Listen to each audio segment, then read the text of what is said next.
messieurs, bonjour et bienvenue à votre magazine Le Consommateur. Notre thème, l'annonce des nouvelles mesures de plafonnement des prix. Nous allons à la rencontre d'un président d'association de consommateurs. C'est important de savoir comment ils sont encadrés après cette grogne.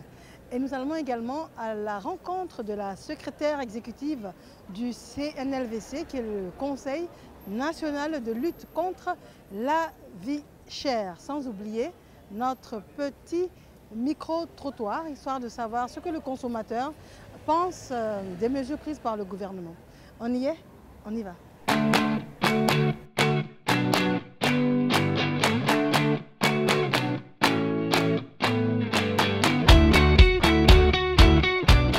Nous sommes au cœur du plateau, au centre des affaires.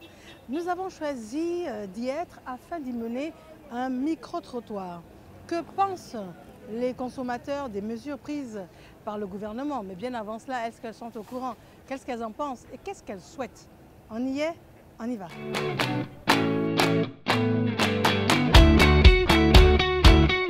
Est-ce que vous savez que le gouvernement a pris des mesures par rapport à la cherté de la vie? Oui, je le sais bien.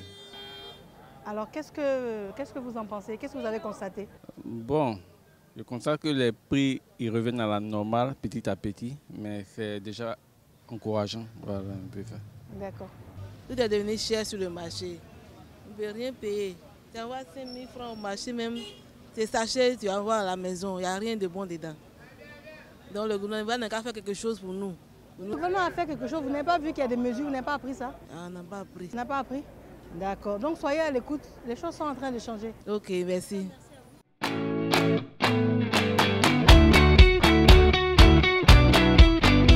Nous sommes dans le cadre de notre magazine Le Consommateur. Nous sommes en compagnie de M. Ben Fally Soumaro. Bonjour à vous. Bonjour, madame. Merci d'avoir accepté de nous rencontrer. Et vous êtes le président de la Fédération ivoirienne des consommateurs Le Réveil. Effectivement, c'est ça.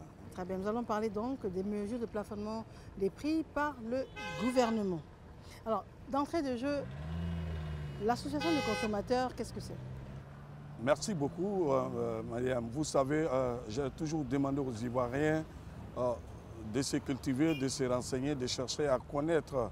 Et nous cherchons à sensibiliser, à faire connaître le mouvement consumérisme auprès des consommateurs ivoiriens. Une association de consommateurs est un regroupement des hommes et des femmes qui, pour la défense des intérêts et le droit des consommateurs.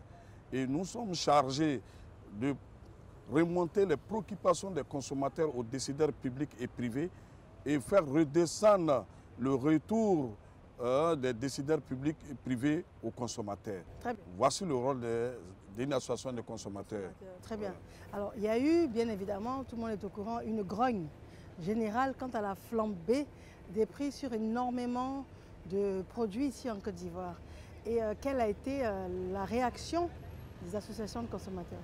Écoutez, depuis cette pandémie, le Covid-19, nous avons commencé à accentuer le travail, les rencontres avec les autorités, parce que nous étions convaincus que les séquelles de cette pandémie ne vont pas être faciles pour les consommateurs que nous sommes.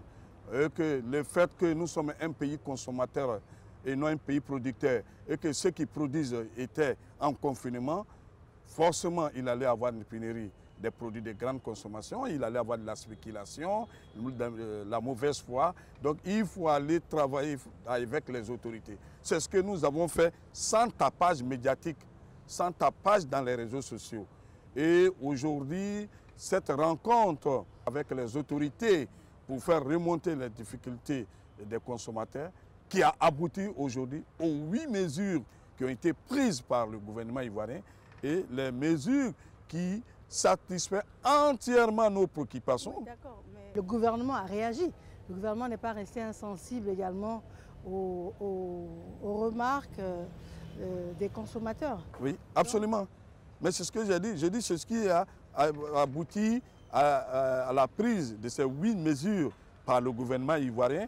Et ces 8 mesures-là répondent aux préoccupations des consommateurs que nous sommes. C'est des préoccupations qu'on avait exprimées au gouvernement, donc qui ont été prises en compte. Effectivement, les mesures ont été prises par le gouvernement. On va en citer quelques-unes. Oui. Et vous allez nous dire ce qui est possible, comment vous comptez les accompagner. Il y a des rencontres secteur par secteur, des rencontres sectorielles. Vous avez été associé aux rencontres sectorielles, par exemple? Ça a commencé, nous avons été associés, les rencontres sectorielles, c'est-à-dire que tous les produits qui sont concernés par cette crise-là, il y a des producteurs, il y a des responsables, il faut les rencontrer, il faut discuter avec eux. Eux aussi, ils ont des difficultés pour qu'ils expriment leurs difficultés pour voir ce que l'État peut faire. Parce qu'il s'agit maintenant d'un sacrifice partagé.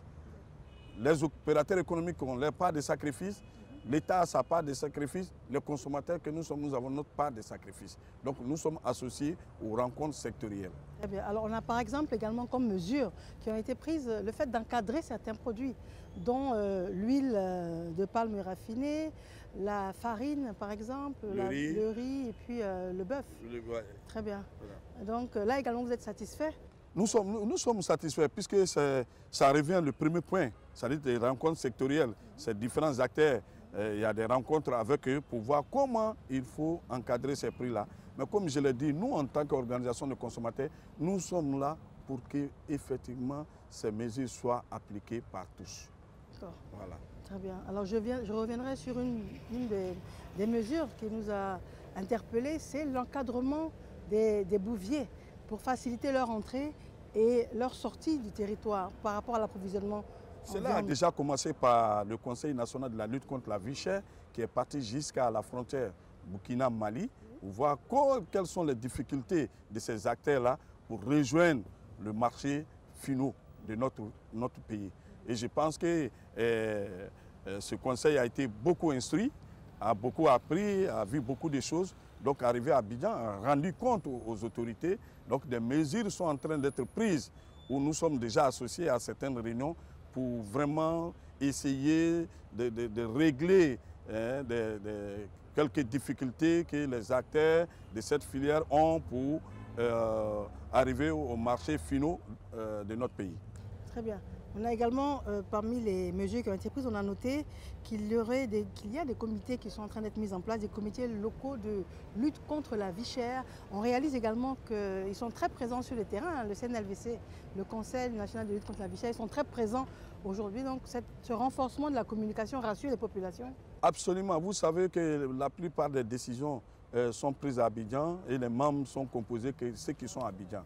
Donc aujourd'hui, la grande différence, c'est l'implication de toutes et tous, même ceux qui habitent les campements, pour qu'une décision prise à Abidjan, une mesure qui est prise à Abidjan, soit respectée à Abidjan jusqu'à dans nos villages. Mettre tout le monde au même niveau d'information, de telle sorte qu'on ne peut plus berner quelqu'un parce qu'il n'est pas informé des mesures qui ont été prises à Abidjan. Très bien. Voilà. Alors, il y a un dernier point très important, c'est que dès l'instant que vous avez été associé à toutes ces grandes décisions, maintenant, comment vous comptez aider à les mettre en exécution? C'est-à-dire d'un point de vue consommateur. Est-ce que vous organisez des rencontres avec les consommateurs? Comment vous faites pour que le consommateur ait la bonne information et soit motivé en tant que président d'association? Bon, il y a des mesures, des rencontres ont commencé qui ne sont pas encore terminées. Donc nous attendons que ces rencontres se terminent, que nous attendons la mise en place effective des comités locaux. En ce moment, utiliser les canaux que nous avons pour informer le consommateur par rapport aux mesures qui sont prises pour que si un consommateur a des difficultés ou bien qu'il voit que les mesures prises ne sont pas respectées, il puisse faire remonter directement les informations à travers ces canaux-là.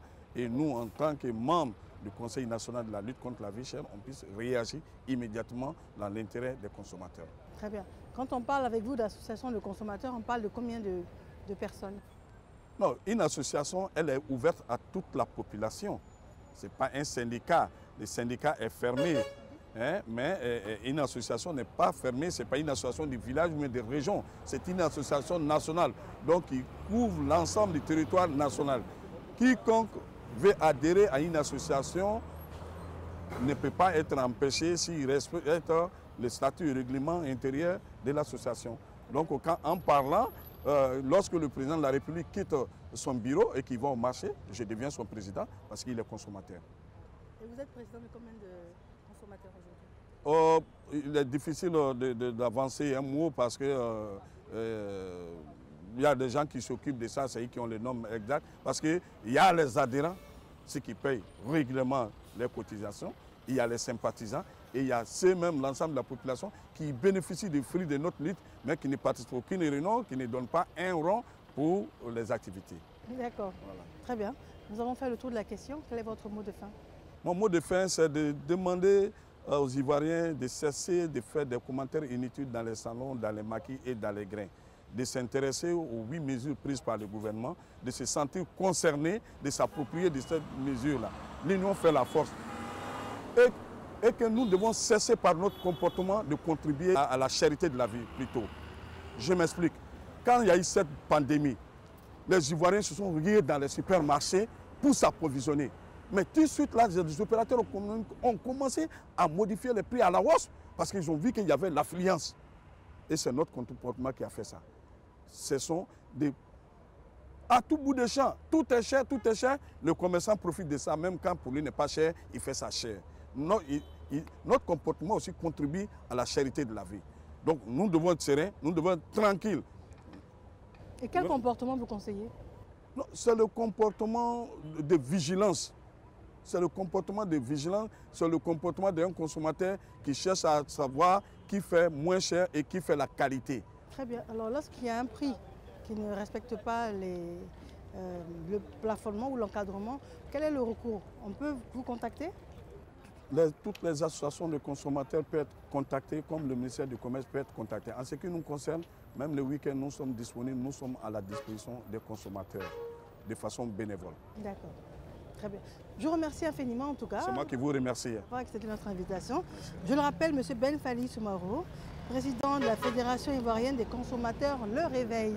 Merci beaucoup. Encore merci. Après cette rencontre intéressante avec M. Ben Fally Soumaoro, pour le compte des consommateurs, nous allons au Quai Fruitier à la rencontre de la secrétaire exécutive du CNLVC, Dr Ba. À tout à l'heure.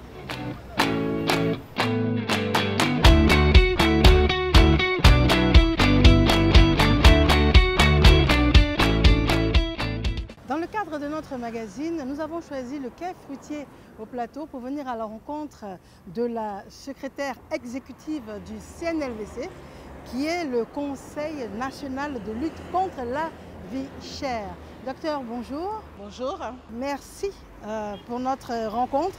Alors, docteur Rani Didis Bakone, alors on vous remercie. À notre dernière rencontre, vous nous aviez expliqué en long et en large les mesures qui ont été prises lors du récent Conseil des ministres.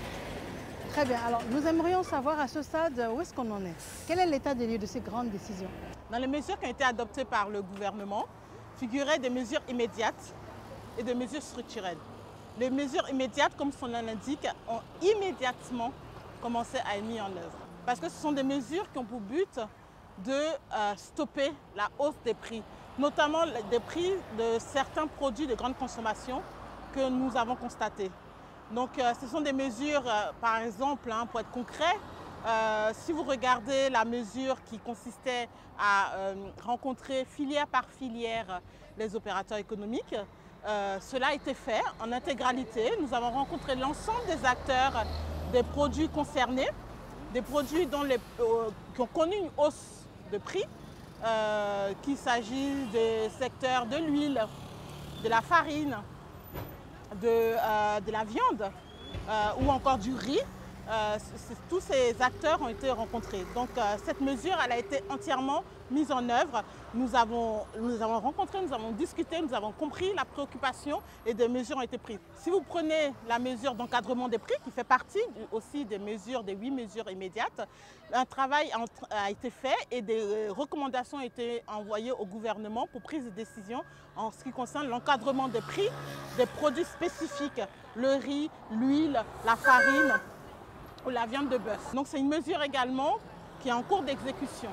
Si vous prenez les mesures comme la révision de la norme NI sur le pain, c'est également une mesure qui est en train d'être exécutée. Nous avons rencontré Codinorm, qui est la structure en charge de la révision de la norme. Ce travail est quasiment achevé parce qu'il s'agit de permettre d'introduire les farines locales dans la production du pain. Donc cette révision elle est en cours. Codinone nous a rassuré que la nouvelle norme, la norme révisée, donc qui va permettre à nos boulangers de proposer du pain à caractère local, sera disponible en septembre. Donc l'ensemble des mesures immédiates sont en cours d'exécution. On va très actif sur le terrain, donc on réalise que la communication a été renforcée également. Mais en ce qui concerne par exemple l'encadrement et la facilitation pour les bouviers de circuler, c'est également en cours? Exactement, c'est également en cours. Des convois ont été organisés. C'est une mesure qui est mise en œuvre conjointement avec le ministère de l'Intérieur et de la Sécurité, avec le ministère des Ressources animales et halieutiques, pour nous permettre le retour des bouviers. Donc c'est une mesure qui est en cours, c'est une mesure permanente et régulièrement des convois sont organisés pour que les bouviers puissent regagner leur pays d'origine et pour qu'ils puissent nous ramener à nouveau du bétail. Du bétail, très bien. Alors quand vous parliez tout à l'heure des prix qui sont donc encadrés, on se demande comment a été établi le choix de ces 4 produits phares?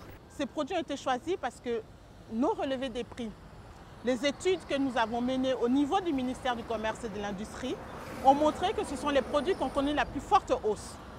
Et ce sont également des produits qui ont fait l'objet de plaintes, de plus de plaintes de la part des populations. Quand on interrogeait les populations, parce qu'on a fait des sondages, on a interrogé, on a questionné les populations, on a questionné les Ivoiriens sur ces hausses de prix qui ont été constatées, les produits qui revenaient le plus, c'était le riz, l'huile, la farine, avec le risque de hausse du prix du pain, et puis la viande. Alors on a mis l'accent sur l'alimentaire lors de nos différents échanges, mais il n'y a pas que ça. Le transport a augmenté en Côte d'Ivoire, le logement par exemple. Alors pour cela, qu'est-ce qui est fait? Ce sont les postes de dépenses, parce qu'il s'agit de ça, des grands postes de dépenses, des ménages dans l'alimentaire, mais juste après l'alimentaire, vient le logement, vient le transport. Donc le gouvernement a très bien compris cette nécessité d'agir sur l'ensemble des fronts, sur l'ensemble des postes de dépenses des ménages, si on veut que la lutte contre la vie chère porte du fruit.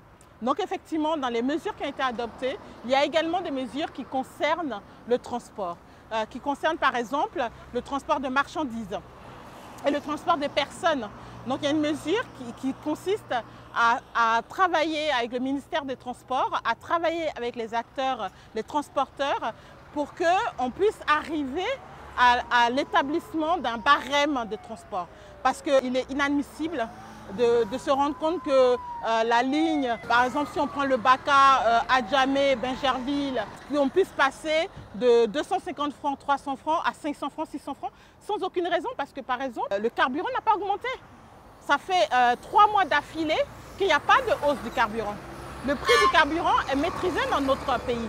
Donc il n'y a pas d'explication objective pour que le prix de transport augmente. En tout cas, on ne peut pas indexer la hausse du prix du carburant. Donc, effectivement, le gouvernement est conscient de ça et donc des mesures aussi concernent le transport, par exemple. Donc, il faut arriver à établir des barèmes pour que le prix du transport reste accessible, que ce soit le transport urbain, le transport interurbain, c'est-à-dire entre les villes, et puis les transports de marchandises également. Quand vous reprenez le logement, qui est le deuxième poste de dépense, le transport étant le troisième, le deuxième poste de dépense, le logement, il y a des mesures pour augmenter l'offre de logement. Des mesures pour permettre l'application de la loi sur le logement qui a été votée, qui limite à 2 mois la caution et puis 2 mois les loyers d'avance pour mettre fin à cette anarchie qu'on observait dans le secteur du logement. Très bien. Alors tout à l'heure, on est revenu sur les grandes orientations des 8 points. Mais là, on parlait surtout de mesures immédiates. Mais vous avez, quand on lit le compte-rendu du Conseil des ministres, on réalise qu'il y a des mesures qui sont des mesures structurelles également. Absolument. Absolument. Et vous faites bien de relever ce point parce que c'est vrai qu'on fait la fixation sur les mesures immédiates et c'est normal parce que ce sont des mesures, comme son nom l'indique, qui sont immédiates et ce sont des mesures qui vraiment ont pour but d'immédiatement répondre à la préoccupation des populations, mais pour accompagner la lutte contre la vie chère. Si on veut une lutte durable, si on veut une maîtrise des prix durables dans notre pays, il faut des mesures structurelles.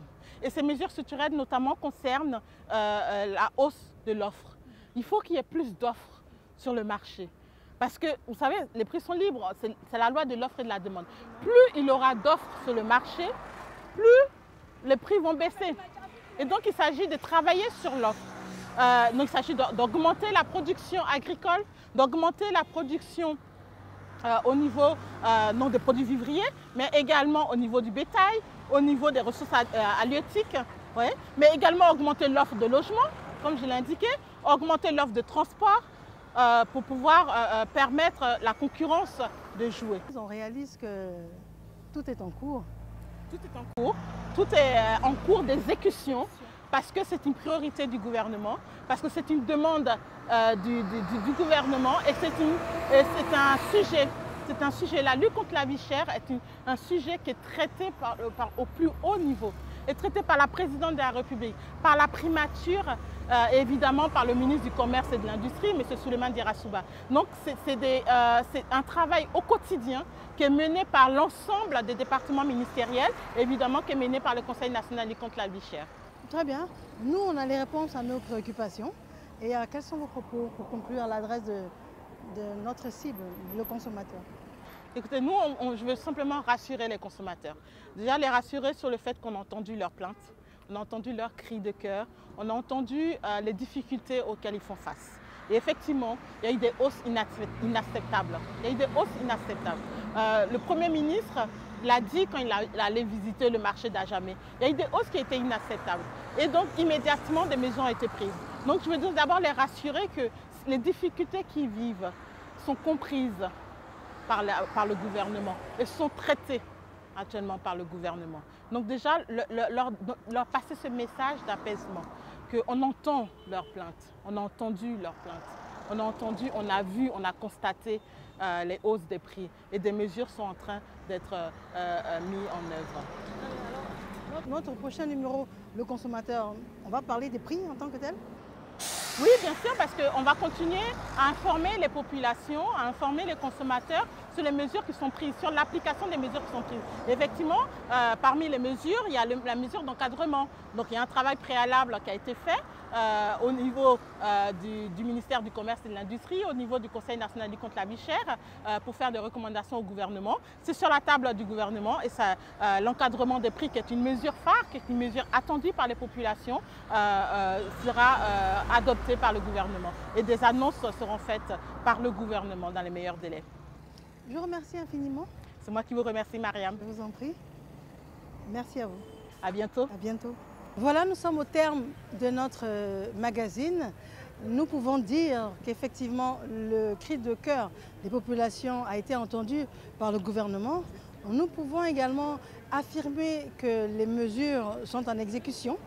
Et puis, nous espérons que pour les prochaines émissions, nous irons sur le terrain pour vérifier, constater l'effectivité et l'application de toutes ces différentes mesures. Mille merci de nous avoir suivis dans l'émission Le Consommateur et bonsoir.